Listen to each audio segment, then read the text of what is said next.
Hello and welcome to Maths with Jacob. This lesson will focus on the square. The square is another highly popular and important shape in our world. Students need to be given many opportunities to engage with the square and to see how it appears in so many places in real life. A square is a four-sided flat shape. All the sides are equal and the four angles in each of the corners are equal. Students can be asked to trace the shape of the square and the word square.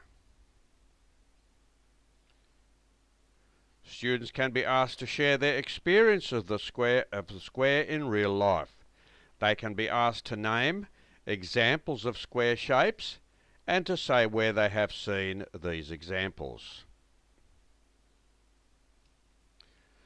Decorate the squares with colours, so they can pick the squares from those pictures there and they can colour them any way they like. We can also ask the students to draw pictures with squares in them. So they're just three examples I've given there. So provide students with examples similar to these so they know what is expected of them.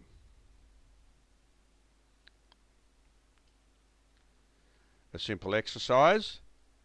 They can be asked to name some items that contain squares in the classroom, their home, the playground, the shopping centre, and so on.